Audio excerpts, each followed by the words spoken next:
Mis amores, prepárense porque hoy vamos a destapar el caso que tiene a todo Mexicali de cabeza. Luces de policía, les traigo una historia llena de secretos oscuros, acusaciones escalofriantes y un enredo que ni las mejores novelas se atreven a contar. Aquí no vamos a andar con rodeos, les voy a contar cada detalle turbio, cada mirada sospechosa y cada omisión que deja a todos con la boca abierta. La pequeña Kim, el administrativo Eliseo, y hasta una maestra que nadie menciona. Aquí hay gato encerrado, mis cielos. No se despeguen, porque esto apenas empieza y créanme que la verdad puede ser más aterradora que la ficción.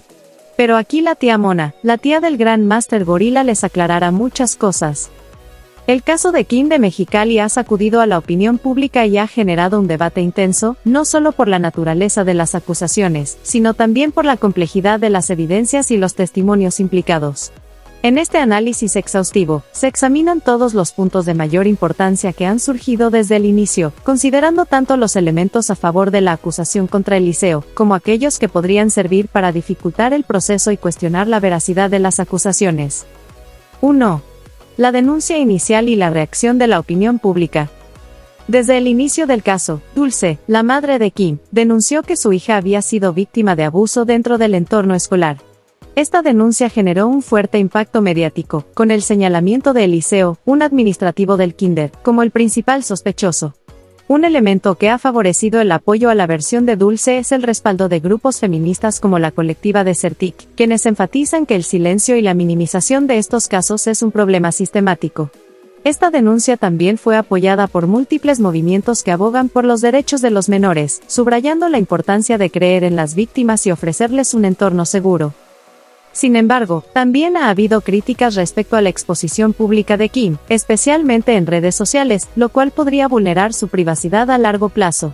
Varios expertos han señalado que la exposición mediática de una menor puede tener consecuencias psicológicas significativas, ya que podría ser revictimizada al ser continuamente asociada con el caso. Además, se ha señalado que esta exposición podría haber influido en el testimonio de Kim, generando dudas sobre si las declaraciones de la menor fueron moldeadas, consciente o inconscientemente, por el entorno y la presión mediática. Contradicciones y análisis. Aquí encontramos una contradicción importante. Mientras que el respaldo de grupos feministas es un punto fuerte para la acusación, la defensa de Eliseo podría argumentar que el impacto mediático y la exposición pública han creado una atmósfera de prejuicio, comprometiendo la objetividad del caso. Además, la exposición de Kim podría ser interpretada por la defensa como un factor que influenció sus declaraciones, sugiriendo que la narrativa fue moldeada más por el contexto mediático que por los hechos. La defensa podría hacer énfasis en que las declaraciones de la menor no fueron obtenidas bajo condiciones controladas y sin presión externa, lo cual cuestiona la autenticidad y espontaneidad de sus testimonios. Esta influencia externa, según los abogados defensores, podría haber contaminado el testimonio de Kim y, por tanto, las pruebas derivadas del mismo. El respaldo de grupos feministas y la exposición pública también tienen otro aspecto crítico. Para la acusación, estos factores representan una base social sólida que resalta la importancia de escuchar a las víctimas y de no minimizar la gravedad del abuso infantil. Sin embargo, la defensa podría argumentar que estos mismos elementos han afectado la posibilidad de un juicio justo, al crear una atmósfera de linchamiento mediático que podría haber condicionado tanto la percepción del público como la del propio tribunal. La narrativa de una niña siendo apoyada por movimientos sociales de tal magnitud puede ser vista como un intento por reforzar el testimonio a través de la presión social, algo que la defensa podría usar a su favor para resaltar la falta de imparcialidad. 2. El perfil psicológico de Eliseo y los peritajes. Uno de los puntos más contundentes en contra de Eliseo es el perfil psicológico elaborado por el psicólogo Juan Antonio Sánchez, quien describió a Eliseo como un posible agresor con tendencias hacia conductas inapropiadas. Según el peritaje, Kim presentó signos claros de abuso, incluyendo estrés postraumático y otros síntomas psicológicos que suelen aparecer en niños que han sufrido este tipo de experiencias. Estos indicios incluyen la necesidad de apego constante a su madre, terrores nocturnos y reacciones de pánico.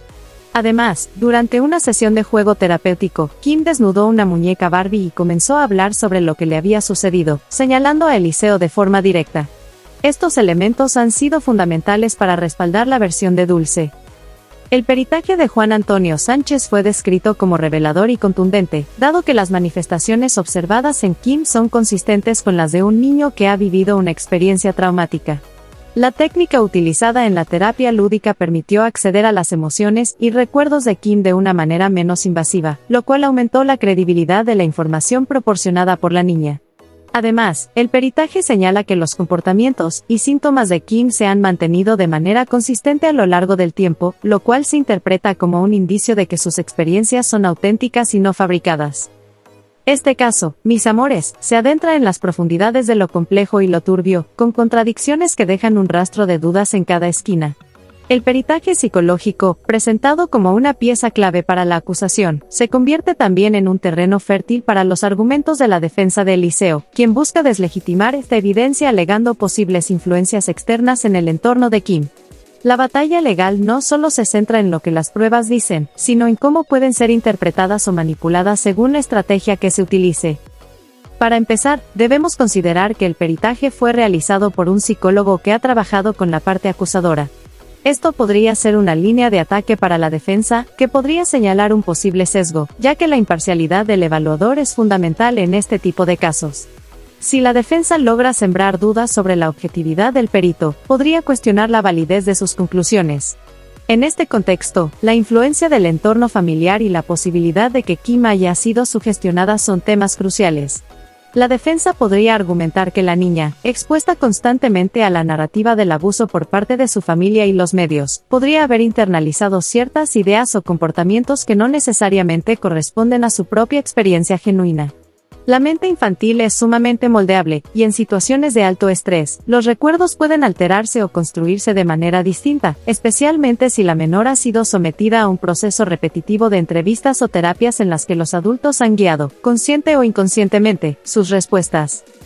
Ahora bien, un punto crítico que la defensa puede aprovechar es la ausencia de pruebas físicas contundentes que respalden el peritaje psicológico. En casos de abuso, la evidencia física juega un papel decisivo para corroborar las conclusiones de los peritos. Sin embargo, en este caso, la acusación se sostiene mayormente en el testimonio de Kim y en las evaluaciones psicológicas que muestran síntomas de estrés postraumático y otros indicadores de abuso. La defensa podría argumentar que esos síntomas, aunque graves, no son exclusivos de un abuso sexual, sino que también pueden surgir por otras razones, como el estrés prolongado, el ambiente conflictivo en el hogar o incluso la presión mediática. La falta de una corroboración médica contundente abre la puerta a interpretaciones alternativas y debilita la posición de la acusación. Un elemento que no puede pasarse por alto es la terapia lúdica, donde Kim ha mostrado ciertos comportamientos que el perito consideró indicativos de abuso. La defensa podría traer a expertos en psicología que señalen que la terapia lúdica no es infalible y que los menores pueden ser altamente susceptibles a la sugestión, especialmente cuando el entorno inmediato está cargado de estrés y expectativas. Si los adultos a su alrededor, terapeutas, padres, abogados, han, aunque sea de manera no intencional, guiado o influenciado sus respuestas, esto podría afectar la credibilidad de los resultados obtenidos. En esta línea de argumentación, la defensa podría cuestionar la fiabilidad del peritaje al señalar que los síntomas observados son coherentes con otras formas de trauma no relacionadas directamente con abuso sexual. Además, se debe considerar la exposición pública del caso y su impacto en la narrativa de Kim. Al tratarse de un caso mediático, donde la menor ha estado en el centro de la atención, el estrés asociado a la exposición pública, junto con la presión del entorno, puede influir en el comportamiento de Kim y en la percepción de su testimonio. La defensa podría argumentar que el caso ha sido tratado de forma tan abierta y controversial que es imposible asegurar que la menor no haya sido condicionada, consciente o inconscientemente, a reforzar una versión de los hechos que coincide con las expectativas de los adultos cercanos. Por otro lado, hay un factor adicional que hace que el terreno del peritaje sea aún más complejo: los antecedentes de Eliseo y la posibilidad de que existan otros casos similares. El hecho de que Eliseo tenga una denuncia previa de 2017 por hechos de la misma naturaleza introduce una variable que podría inclinar la balanza en contra de la defensa, ya que sugiere un patrón de comportamiento. Sin embargo, la defensa podría argumentar que el uso de estos antecedentes es un intento de prejuicio, especialmente si no hubo una condena formal en el caso anterior. La presencia de un modus operandi podría ser relevante para la acusación, pero también plantea la necesidad de una evaluación rigurosa y objetiva de cada caso en particular, sin que uno influya en el otro de manera indebida. Finalmente, mis papacitos, no podemos dejar de lado las implicaciones que tiene la manipulación de los videos presentados como pruebas. Si la defensa logra demostrar que los videos han sido editados de manera sospechosa o incompleta, esto podría generar dudas sobre la integridad de la evidencia. ¿Quién tuvo acceso a los videos? ¿Por qué faltan partes? ¿Hay alguien tratando de encubrir la verdad o simplemente hubo fallos técnicos en la recolección y presentación de la evidencia? Este aspecto podría abrir una nueva línea de investigación, no solo sobre el abuso en sí, sino sobre el manejo del caso por parte de las autoridades. ¿Será que existen intereses más grandes moviendo los hilos? ¿Estamos ante una red de encubrimientos que se extiende más allá del caso de Kim? 3. Videos de seguridad y manipulación de pruebas. Uno de los elementos más debatidos del caso es la existencia de varios videos de seguridad del Kinder, los cuales, según la Fiscalía, fueron manipulados. Se ha destacado que el liceo tenía acceso a estas grabaciones y que podía controlar parte del sistema de cámaras. Esta situación ha generado muchas suspicacias, ya que la capacidad del liceo para manipular los videos podría significar que pudo haber eliminado evidencia crucial de los eventos ocurridos. Además, la Fiscalía ha mencionado que hubo inconsistencias en las sombras y en los tiempos registrados por las cámaras, lo que refuerza la idea de una posible manipulación intencional para cubrir el delito. La defensa, por otro lado, sostiene que los videos presentados hasta ahora no muestran ninguna evidencia de conducta inapropiada por parte del liceo y que la acusación de manipulación es una estrategia de la Fiscalía para justificar la falta de pruebas contundentes. Incluso han planteado que si el liceo tuviera realmente la capacidad técnica para manipular los videos, se debería demostrar cómo lo hizo y qué elementos fueron específicamente alterados, lo cual hasta el momento no ha sido completamente detallado por la Fiscalía. Esta falta de claridad crea incertidumbre y favorece a la defensa en su narrativa de que las pruebas no son lo suficientemente sólidas. Contradicciones y análisis. La posibilidad de que los videos hayan sido manipulados representa un punto crucial. Para la acusación, esto refuerza la teoría de encubrimiento, pero la defensa argumenta que si no se presenta evidencia clara de manipulación, esta acusación se convierte en una mera hipótesis sin fundamento. Además, la falta de claridad por parte de la Fiscalía sobre el estado de los videos crea dudas sobre la calidad de las pruebas. Si bien la acusación indica que los videos fueron alterados, no han presentado pruebas periciales concluyentes que lo demuestren. Esto podría ser interpretado como una debilidad en la investigación, lo cual beneficiaría directamente al liceo, ya que en un juicio se debe probar más allá de toda duda razonable que las evidencias fueron manipuladas y que el liceo fue el responsable de hacerlo. Además, la defensa podría argumentar que la Fiscalía ha fallado en proporcionar un análisis detallado sobre las inconsistencias de los videos, lo cual socava la narrativa de manipulación. Si bien las imágenes podrían presentar fallas técnicas como sombras inconsistentes, la falta de un peritaje riguroso y detallado deja espacio para que la defensa argumente que estas fallas podrían ser problemas técnicos sin implicaciones penales. En este contexto, el manejo de las pruebas se convierte en un punto de vulnerabilidad para la acusación y la defensa podría intentar explotar esta vulnerabilidad al máximo durante el juicio. En el análisis más profundo de las contradicciones, también se observa que la Fiscalía ha presentado puntos que parecen carecer de respaldo técnico suficiente.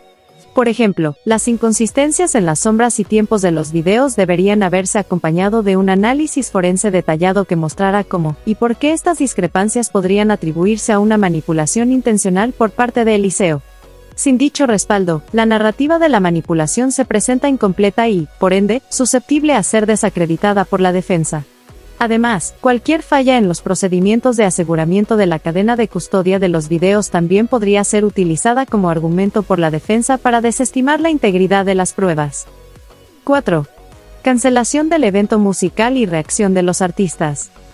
Otro punto relevante fue la cancelación del evento Dominguito Music Festival en el cual el liceo, bajo su nombre artístico de DJ Centinela Sound System, iba a participar. Varios artistas, incluyendo a La Mala Rodríguez y Juan Cirerol, se negaron a compartir cartel con él debido a las acusaciones en su contra. Este hecho reforzó la percepción pública de culpabilidad hacia el liceo, ya que los artistas no querían asociarse con alguien señalado por crímenes tan graves. Además, la difusión de esta noticia por medios nacionales e internacionales incrementó la presión sobre el liceo, generando un contexto en el que se le percibe como culpable sin que haya habido todavía un juicio formal. Contradicciones y análisis. Desde el punto de vista de la defensa, este tipo de reacciones públicas representan una condena mediática antes de tiempo que vulnera la presunción de inocencia del liceo. La defensa podría argumentar que la presión social ha influido en la opinión pública, condenando a Eliseo sin un juicio justo, lo cual podría afectar la imparcialidad del tribunal. Los abogados de Eliseo podrían usar este punto para señalar que el caso ha sido contaminado por una narrativa social que se impuso antes de la presentación de pruebas en un tribunal. También podrían destacar que la cancelación del festival es una respuesta emocional por parte de los artistas, no basada en hechos legales, y que estas decisiones se tomaron para proteger sus propias carreras, y no porque exista una certeza jurídica sobre la culpabilidad de Eliseo. Este tipo de reacción mediática y social podría ser interpretado por la acusación como un reflejo del impacto y la gravedad del caso, sugiriendo que la conducta de Eliseo ha sido lo suficientemente reprochable como para provocar este tipo de reacciones. Sin embargo, la defensa podría argumentar que estas reacciones son más bien resultado de un juicio popular, y no de un análisis basado en evidencias sólidas. Esto plantea una posible contradicción entre la percepción pública de culpabilidad y el debido proceso legal, lo cual será clave en el desarrollo del juicio. 5. Denuncias contra TikTokers e influencers. El abogado Cuauhtémoc Castilla, quien representa a Kim, ha señalado que se tomarán acciones legales contra ciertos TikTokers e influencers que han difundido información falsa sobre el caso.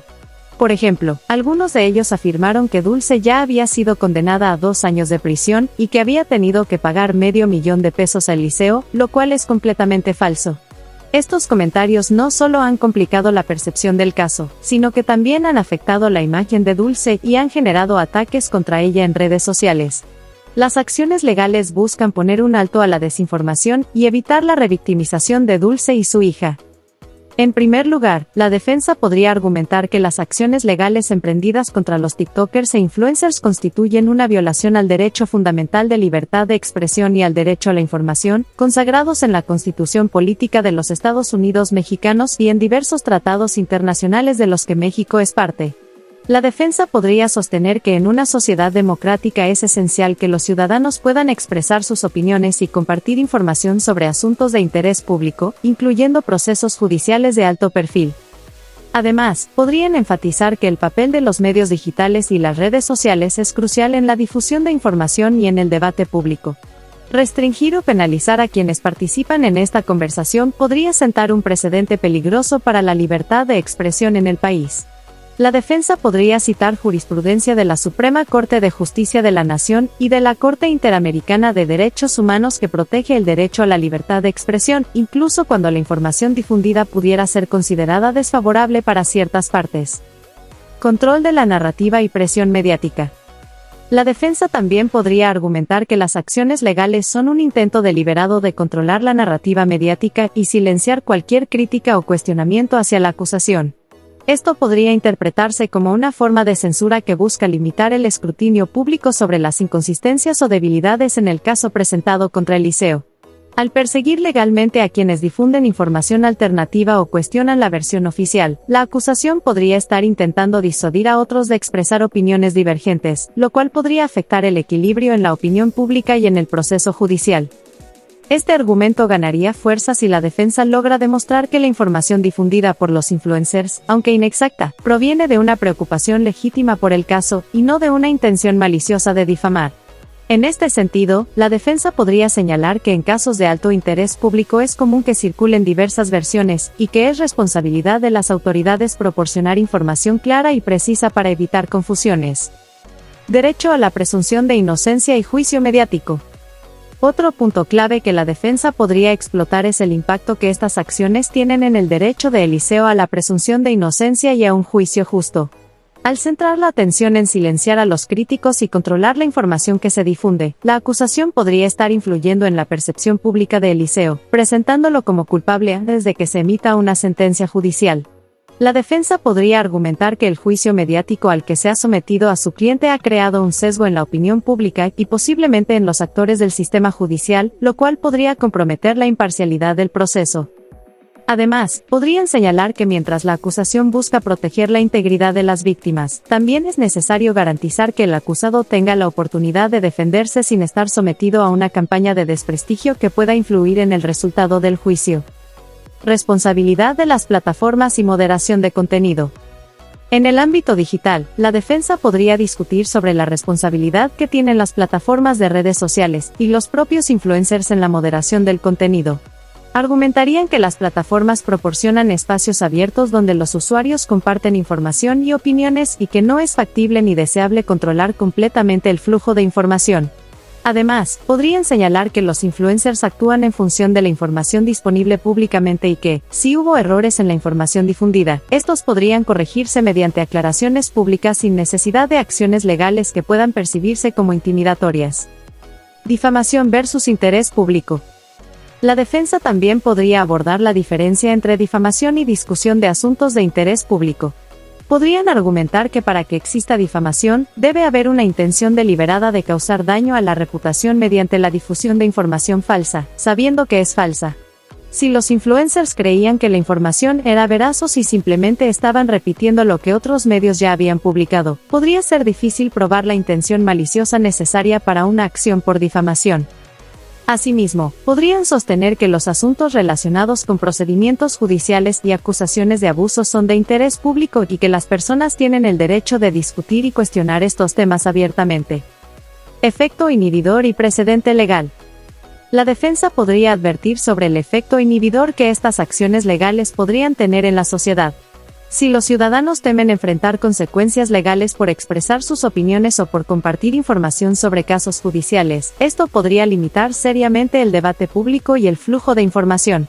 La defensa podría argumentar que esto no solo afecta a los influencers involucrados, sino que también sienta un precedente preocupante para cualquier persona que desee participar en discusiones públicas sobre temas sensibles. Medios alternativos de solución. Además, la defensa podría proponer que, en lugar de emprender acciones legales, la acusación podría haber optado por medios alternativos para corregir la desinformación, como solicitar rectificaciones, emitir comunicados oficiales o participar en espacios mediáticos para aclarar los hechos. Esto demostraría una actitud más abierta al diálogo y menos punitiva, evitando la percepción de que se está intentando censurar o intimidar a quienes opinan sobre el caso. Impacto en la revictimización. Por otro lado, la defensa podría cuestionar el argumento de que las acciones legales buscan evitar la revictimización de Dulce y Kim. Podrían plantear que al emprender acciones legales contra personas que difunden información, se genera más atención mediática y se amplifica el alcance del caso, lo cual podría ser contraproducente para la protección de la intimidad y el bienestar de las víctimas. Conclusión. En resumen, desde una perspectiva experta, la defensa de Eliseo tiene múltiples argumentos sólidos para cuestionar las acciones legales emprendidas contra los TikTokers e influencers. Al centrar su estrategia en la protección de los derechos fundamentales de libertad de expresión y acceso a la información, así como en la defensa de la presunción de inocencia y el derecho a un juicio justo, la defensa puede presentar estas acciones legales como intentos de silenciar críticas y controlar la narrativa pública en detrimento de un proceso judicial equilibrado. Sin embargo, es importante destacar que la acusación también tiene fundamentos legales para proteger a las víctimas y garantizar que el proceso judicial no sea contaminado por desinformación y rumores infundados. El equilibrio entre la libertad de expresión y la protección de la integridad de las partes involucradas es delicado y requiere un análisis cuidadoso de los derechos y responsabilidades de todos los actores en este complejo caso. Este escenario subraya la importancia de una gestión responsable de la información en casos judiciales de alto perfil, y plantea interrogantes sobre cómo las redes sociales y los medios digitales influyen en la percepción pública y en los procesos legales. Es un recordatorio de que, en la era de la información instantánea, el manejo ético y legal de la comunicación es más crucial que nunca para garantizar la justicia y el respeto a los derechos humanos. 6. La otra maestra involucrada y otras denuncias previas. En el desarrollo reciente del caso, ha surgido información acerca de una figura referida como la otra maestra, cuya identidad y participación en los hechos aún no han sido plenamente esclarecidas. Se ha sugerido que esta maestra podría haber tenido conocimiento de los supuestos eventos ocurridos en el kinder, o incluso haber sido cómplice en ellos. Además, se ha revelado que existen denuncias previas contra Eliseo que datan de 2017, relacionadas con conductas similares en otro centro educativo.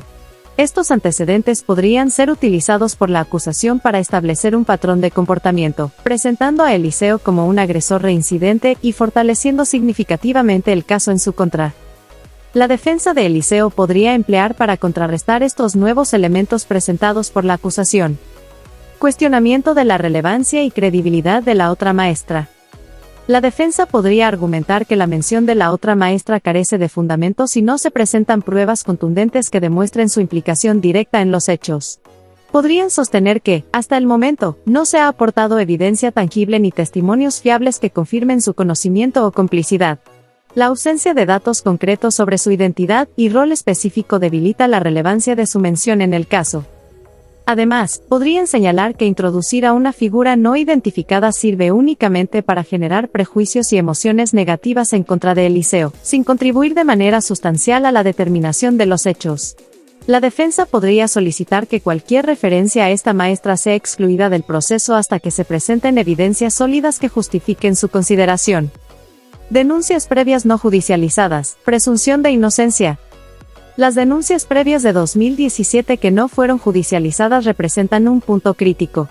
La defensa podría enfatizar que, en ausencia de un proceso legal que haya culminado en una condena, estas acusaciones no deben ser consideradas como evidencia de culpabilidad. Invocando el principio de presunción de inocencia, podrían argumentar que es injusto y legalmente inapropiado utilizar denuncias no comprobadas para establecer un patrón de conducta. La defensa también podría cuestionar la admisibilidad de estas denuncias en el juicio actual, citando precedentes legales y normas procesales que limitan la inclusión de antecedentes no condenatorios para evitar prejuicios indebidos en contra del acusado. Interpretación de la falta de proceso judicial en denuncias anteriores. La defensa podría interpretar la ausencia de judicialización en las denuncias de 2017 como indicativa de una falta de evidencia sólida en ese momento. Podrían argumentar que las autoridades competentes no encontraron motivos suficientes para proceder legalmente, lo cual sugiere que las acusaciones carecían de sustento. Este argumento podría reforzarse al destacar que revivir estas denuncias ahora podría ser visto como un intento desesperado de la acusación por fortalecer un caso débil, apelando a información antigua que ya fue evaluada y descartada por el sistema legal. Posibles motivos ulteriores detrás de las denuncias. Investigando más a fondo, la defensa podría explorar la posibilidad de que exista una motivación oculta detrás de las denuncias actuales y previas. Podrían examinar si hay relaciones personales, conflictos laborales o intereses económicos que pudieran estar influyendo en las acusaciones contra Eliseo.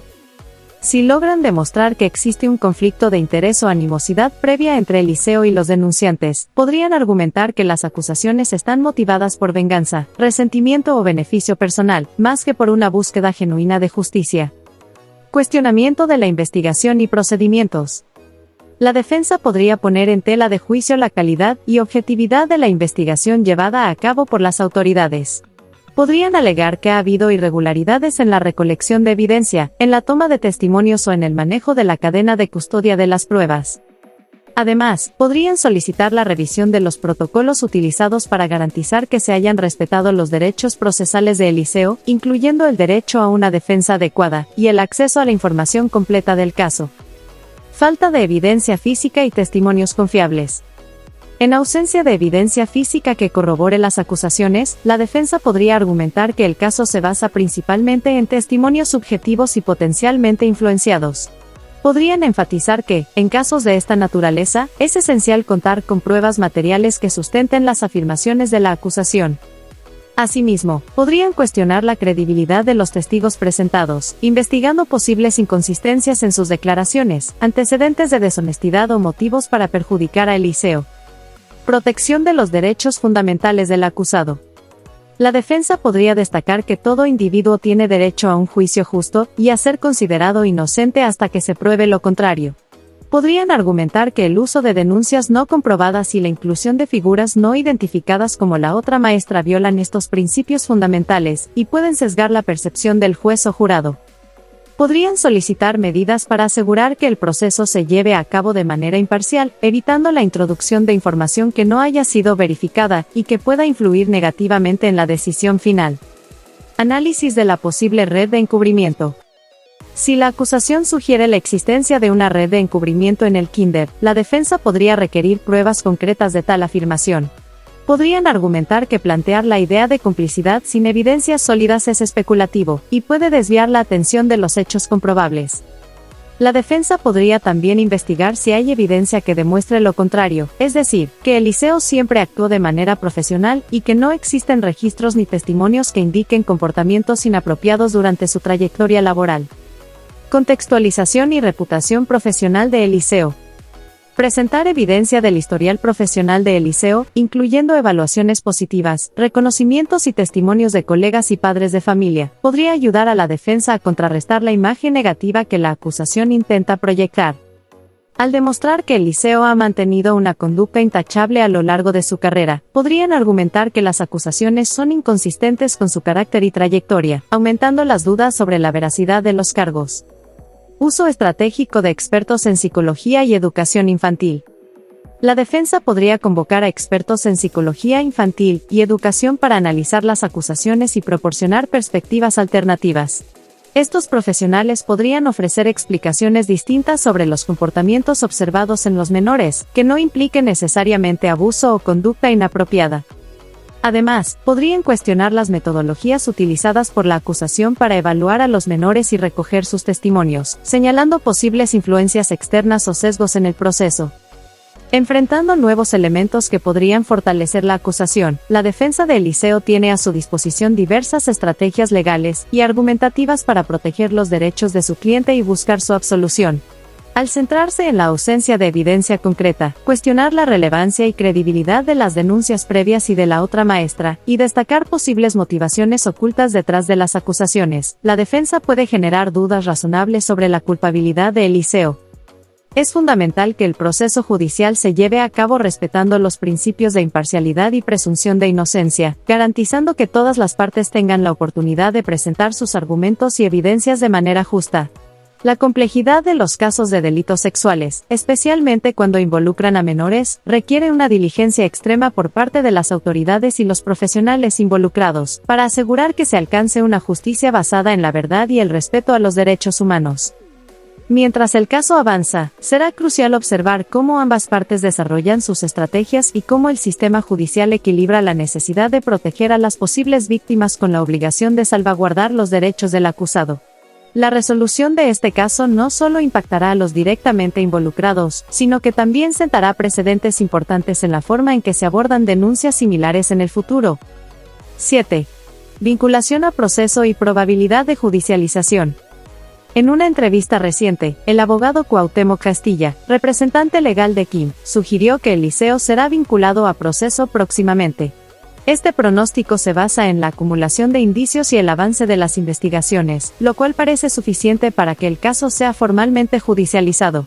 Además, el abogado mencionó que el Ministerio Público podría solicitar medidas cautelares que van desde multas hasta prisión preventiva, dependiendo de la gravedad percibida de los hechos y del riesgo de que Eliseo intente evadir la justicia o manipular evidencia adicional.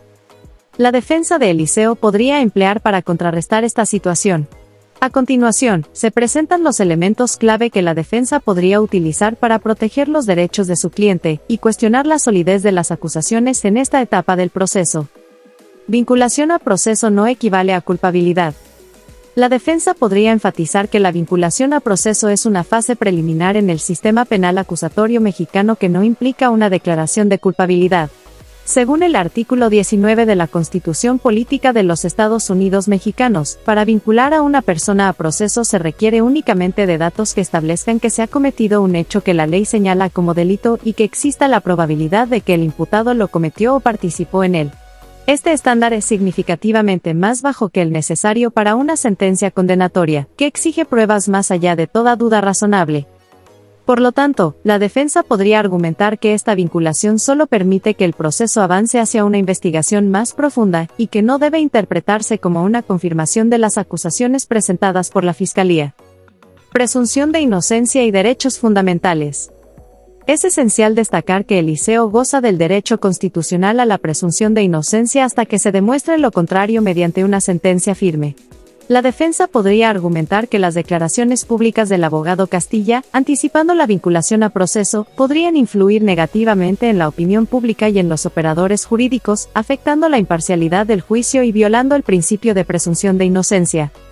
Además, podrían señalar que la difusión mediática de estos pronósticos podría constituir una presión indebida sobre el juez de control encargado de determinar la vinculación, lo cual podría ser considerado como una interferencia en la administración de justicia. Cuestionamiento de la solidez de los indicios. La defensa podría examinar minuciosamente los indicios presentados por la Fiscalía para argumentar que no son suficientes ni sólidos para justificar la vinculación a proceso. Podrían señalar inconsistencias en los testimonios, falta de evidencia física o científica, y cuestionar la fiabilidad de los peritajes psicológicos presentados. Al desacreditar la calidad de los indicios, la defensa busca demostrar que no se cumplen los requisitos legales para proceder con la vinculación, ya que los datos de prueba presentados no establecen de manera razonable la probable participación de Eliseo en los hechos imputados. Derecho a una defensa adecuada y tiempo suficiente para prepararla. La defensa podría argumentar que se les ha negado el tiempo o los recursos necesarios para preparar una defensa adecuada, lo cual es un derecho fundamental en cualquier proceso penal.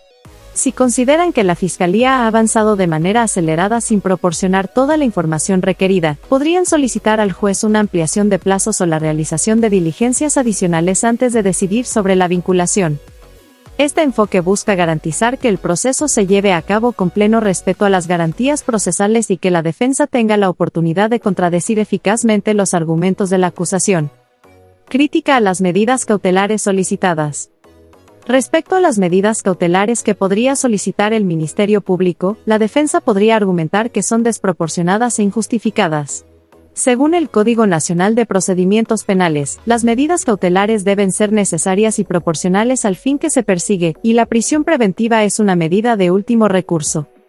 La defensa podría demostrar que Eliseo no representa un riesgo de fuga, que tiene arraigo en la comunidad, empleo estable y la voluntad de colaborar con las autoridades.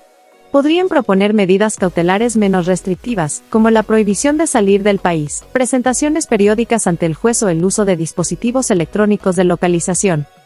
Al argumentar en contra de medidas excesivas, la defensa busca proteger los derechos fundamentales de Eliseo y evitar restricciones innecesarias a su libertad mientras el proceso continúa.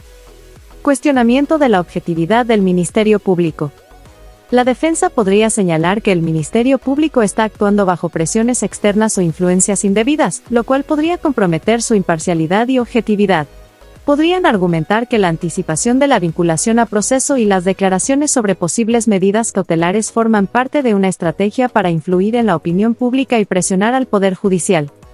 Este argumento busca resaltar la importancia de que las autoridades actúen con estricto apego a la legalidad y sin dejarse influenciar por factores ajenos al proceso judicial, garantizando así un juicio justo para todas las partes involucradas. Señalamiento de posibles violaciones al debido proceso. La defensa podría alegar que se han cometido irregularidades en la investigación, como la obtención ilegal de pruebas, violaciones a los derechos humanos de Eliseo o manipulación de testimonios. Podrían solicitar la exclusión de pruebas obtenidas de manera ilícita y exigir que se respeten estrictamente las garantías procesales establecidas en la Constitución y en los tratados internacionales suscritos por México. Al evidenciar posibles violaciones al debido proceso, la defensa busca debilitar el caso de la Fiscalía y proteger los derechos de Eliseo durante el desarrollo del juicio. Análisis de la falta de pruebas contundentes. La defensa podría enfatizar que, a pesar de las investigaciones realizadas, no existen pruebas contundentes que vinculen directamente a Eliseo con los hechos que se le imputan. Podrían argumentar que la acusación se basa principalmente en testimonios indirectos o en interpretaciones subjetivas de comportamientos, sin evidencia física o científica que respalde las alegaciones. Al destacar la falta de pruebas sólidas, la defensa busca generar dudas razonables sobre la culpabilidad de Eliseo y cuestionar la legitimidad de proceder con una vinculación a proceso en estas condiciones. Presentación de pruebas de descargo. La defensa podría presentar pruebas y testimonios que demuestren la inocencia de Eliseo o que contradigan las afirmaciones de la acusación.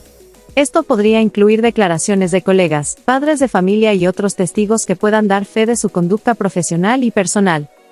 Además, podrían aportar peritajes independientes que cuestionen los resultados de los peritajes presentados por la Fiscalía, ofreciendo una perspectiva alterna y técnica que favorezca la posición de Eliseo. Argumentación sobre la presión mediática y su impacto en el proceso. La defensa podría señalar que el alto nivel de cobertura mediática y la difusión de información parcial o tendenciosa están afectando negativamente el desarrollo del proceso judicial. Podrían argumentar que existe una pena mediática que ya ha condenado a Eliseo en la opinión pública, lo cual podría influir en los actores del sistema de justicia y comprometer la imparcialidad del juicio. Podrían solicitar medidas al juez para garantizar que el proceso se lleve a cabo con objetividad, evitando filtraciones y declaraciones públicas que puedan perjudicar los derechos de su cliente. La posible vinculación a proceso de Eliseo representa un momento crítico en el desarrollo del caso. Sin embargo, la defensa cuenta con múltiples herramientas legales y argumentativas para enfrentar esta situación y proteger los derechos de su cliente. Al enfatizar que la vinculación no implica culpabilidad, cuestionar la suficiencia y legalidad de los indicios presentados y señalar posibles irregularidades en la actuación del Ministerio Público, la defensa busca garantizar un proceso justo y equilibrado. Es fundamental que el sistema judicial actúe con estricto apego a la legalidad, respetando los derechos tanto de la víctima como del acusado y evitando influencias externas que puedan afectar la imparcialidad del proceso. La resolución de este caso no solo impactará a las partes directamente involucradas, sino que también sentará precedentes importantes sobre cómo se manejan las acusaciones y los derechos de los imputados en el sistema penal mexicano. En este contexto, la defensa de Eliseo tiene la responsabilidad de utilizar todos los recursos legales disponibles para asegurar que se respeten las garantías procesales y que cualquier decisión judicial se base en pruebas sólidas y en el cumplimiento estricto de la ley. Solo a través de un proceso transparente y justo se podrá llegar a la verdad y garantizar que se haga justicia en este caso. Ay, mis amores, prepárense porque lo que viene es un torbellino de misterio, intriga y, quién sabe, hasta traiciones encubiertas. Este caso de Mexicali parece un laberinto sin salida, donde cada paso que damos nos deja más confundidos. Hay tantos cabos sueltos, tantas sombras moviéndose en las esquinas, que es imposible no preguntarse si detrás de cada detalle hay algo más oscuro tratando de esconderse. ¿Y cómo no hacerlo, si hasta las versiones más oficiales nos dejan con la sensación de que solo nos están contando la mitad de la historia? Empecemos con esa figura que casi se esfuma de la narrativa, la otra maestra. Esa que fue mencionada al principio pero luego, como por arte de magia, dejó de ser parte de la conversación. ¿Será que hay algo que no quieren que sepamos? Mis papacitos, sabemos bien que cuando las cosas no cuadran es porque hay manos moviendo los hilos desde las sombras. ¿Qué papel tuvo esa maestra en todo esto? ¿Acaso fue un testigo incómodo, alguien que sabía demasiado? O peor aún, ¿será que formaba parte de algo más grande, un entramado que involucra a varias personas que buscan desesperadamente que sus nombres no salgan a la luz? Es muy fácil desaparecer de la historia cuando se cuenta la versión que conviene, pero los secretos nunca permanecen ocultos para siempre, mis amores. Y luego tenemos esos videos que, para colmo, están editados, manipulados o vaya usted a saber qué más. Cada vez que se habla de ellos, parece que se suman más preguntas que respuestas. ¿Errores técnicos, dicen? ¿O será que hay alguien ahí afuera con la capacidad de moldear la realidad a su antojo? ¿Qué tal si esos cortes y ángulos extraños son la clave para entender lo que verdaderamente pasó? Tal vez, papacitos, esos videos tienen la verdad grabada, una verdad que alguien ha tratado de borrar o de maquillar para que nadie pueda llegar hasta el fondo. Y si es así, ¿quién está detrás de esa operación de encubrimiento? Porque claramente, esto no se trata de un simple error técnico. Cuando hablamos de niños y de abusos, los errores se vuelven demasiado convenientes, ¿no creen? El caso de Kim nos ha dejado con una pila de dudas, pero también con la sensación de que hay fuerzas poderosas que intentan controlar lo que se sabe y lo que no. Fíjense bien en cómo las autoridades han manejado este asunto, primero, con titubeos, luego con declaraciones contradictorias, y finalmente con un silencio casi sepulcral que deja más preguntas que respuestas. ¿A quién están protegiendo?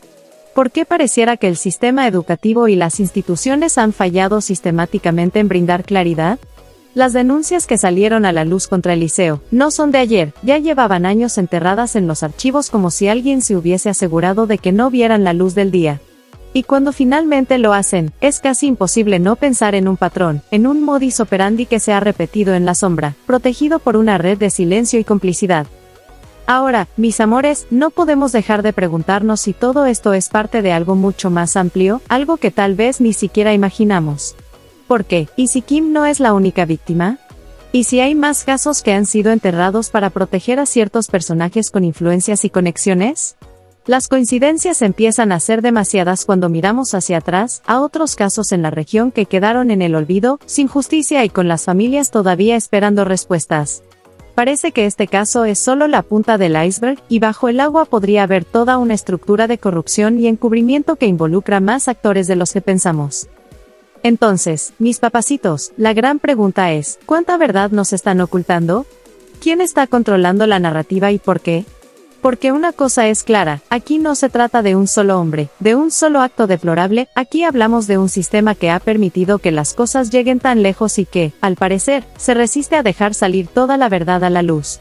¿Será que hay intereses más grandes que están en juego, que temen que la verdad pueda desatar un escándalo de dimensiones inimaginables?